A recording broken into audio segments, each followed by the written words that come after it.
Hi guys, and welcome back to day 5 of Inktober for me, for this painting that is, but the second video here on YouTube of my Inktober pieces. So we are almost done with the first week of Inktober this year, and that always feels like such a huge milestone. Actually, I feel like every week at the end of each individual week, it feels like this big accomplishment has been made. But anyways, I'll go ahead and talk a bit about this piece and some of the stuff that I did for it. But also, I just want to give a quick announcement that in case you missed out on me talking about it before, but I will be creating a book with all of my Inktober pieces, just like I did last year. But this year, there's going to be even more content that I'll be creating after Inktober that will go into the book. And I will let you guys know as soon as I have an actual date for when that Kickstarter will launch. So stay tuned for that. But other news of that, I will be having every original Inktober piece from this year available at my shop. So if you'd like to check that out, there is a link down in my description that'll take you over to my art shop. But let's just go ahead and jump right in with this piece and some of the things that I did to create it. So I actually have a good chunk of my Inktober pieces thumbnailed out, basically. And this was one that I was really looking forward to. I was excited to do one that felt a little bit more comfortable to me, I guess. I've done a couple environment heavy pieces lately, which I absolutely loved. I loved that it was pushing me out of my comfort zone and I was getting a little bit more experience with that. So I loved it. I completely loved it.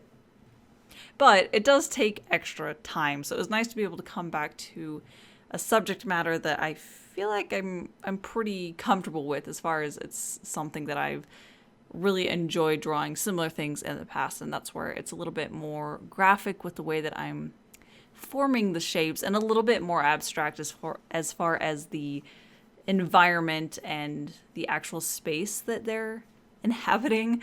And I feel really good about going into this piece after creating several actual environments or characters in environments, because I feel like I have a better handle on that and the specific decision to do this kind of a piece.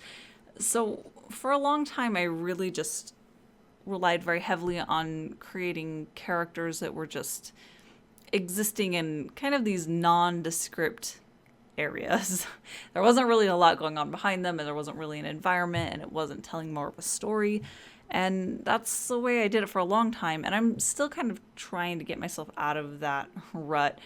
But I think that this Inktober is really putting me in the right direction. So even when I'm doing pieces like this, where there is minimal to no environment, it's because of a very specific decision. At least in the middle of Inktober, I can say that. Afterwards, I have to make sure that I'm making clear and concise decisions on that kind of thing. But yeah, going into this one, I was really excited about it because I had a really clear vision in my head on how I wanted it to be composed, and the thumbnail looked really strong and graphic, and that rarely happens to me, honestly. I actually have to struggle usually to visually formulate how a piece is going to look and to actually see it in my mind's eye. It really is more of a challenge for me, and for this one time, it felt like it had all connected together, and that was a really great feeling going into this one. Now, it definitely had its own challenges, but I find that some of those challenges were actually really great learning experiences, and overall, it was a nice piece to work on. And I've got to say that I'm actually kind of proud of myself that I'm finally starting to learn when to leave well enough alone with some of these ink washes. So that's something I've been struggling a lot with lately, since I've been trying to get more textured ink washes, but also watercolors.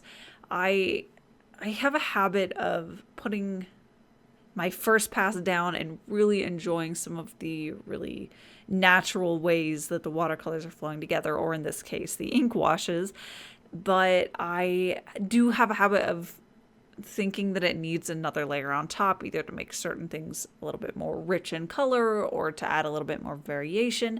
But I tend to do that, and then it ends up completely covering up anything that I did really enjoy, whatever textures were really working. And I've already done that a couple times within Inktober. And I think the hard thing too is that where in some cases with watercolors, I can get a really textured background and then do a nice, even, flat glazing of a color on top so that it just tweaks the color underneath of everything. But with the ink washes, I struggle quite a bit more with making sure that it is a really flat and even coverage of the ink in the ink wash. So I've actually decided to completely forego trying to do that. I just let the ink wash really break apart and create these really beautiful textures. And again, part of that is also to do with the fact that I'm working on hot press and it is a lot more prone to uneven ink washes or watercolor, whatever you're using.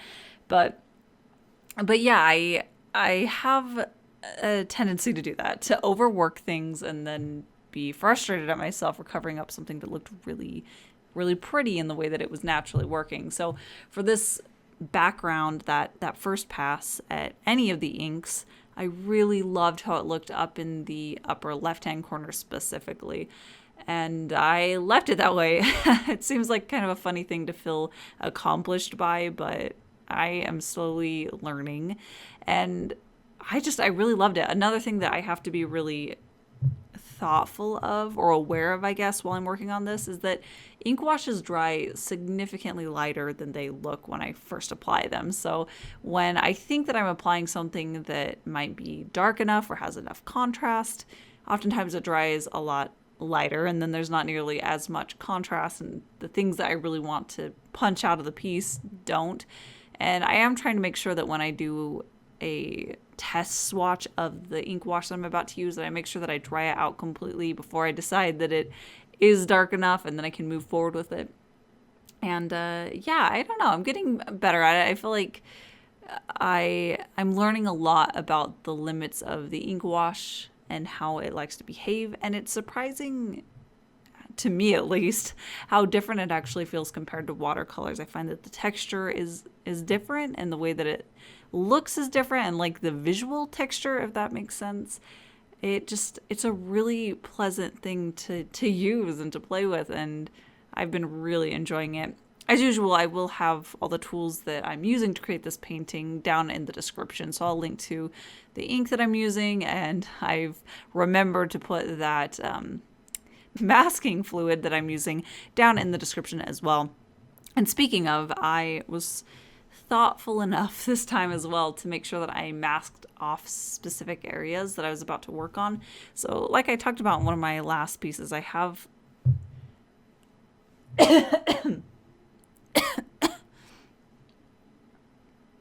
a tendency to really only think about using my masking fluid for separating foreground from background and then getting this more textured, loose background and then moving on with the characters. And for this one, I covered the skeleton features in this piece as well as the little flames around his head and the main, I don't know if he's the main figure, but the human figure in the middle of this piece. I completely covered all of those. I didn't leave any gaps inside of those shapes as well, which sometimes I do, but I knew for this one I wanted to be able to just go all at it with the inks and to get a little bit more of a flowing effect. And it was nice not having to worry about making sure that I didn't go too far within the figure. And speaking of the figure, it looks a little weird at the beginning where he's not really well defined on the lower half, and that was intentional. So in my head, and this is something that actually needed to be tweaked a bit as I was working on it, but in my head I wanted him to be red on the bottom and that like blending out towards his head.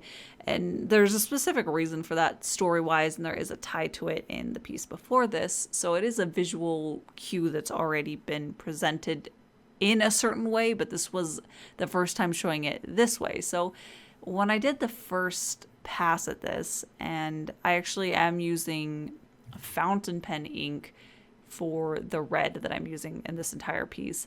But when I did the first pass on the character, it ended up looking a little bit like those, like what a circus performer might wear. It's just like the spandex overall thing. And I was really happy with that look, or more just like stunned. I didn't quite know what to do to achieve the look that I wanted, and I didn't want to ruin it more. So I just took a little breather to think about an attack plan for him and for the red for his character. And after a moment, I decided that I needed to go in with a different fountain pen ink that I had that was a little bit more on the burgundy red side. It's actually the Noodler's Red Black. And I filled in his whole shape with water, and then I went in and dropped in that blue black ink or red black ink and actually brought it onto his hands. That was one of the big things that broke it out of looking like a singlet. So once I brought it onto the hands, it looked much more like his whole body was being overtaken by this red. And that is it for today's Inktober. I will be back on Wednesday with another video right here for you guys. And again, there will be some extra exclusive videos over on my Patreon. So if you want to catch more Inktober videos, I've got those. I'm also live streaming over on Twitch, and those get saved as VOD. So if you want to get more live content, you can go check out my Twitch channel. But that is it for today. I do have this painting available, the original, over at my shop. Again, there's a link down in the description that'll take you right over there. But thank you guys so much for watching, and I will see you next Wednesday.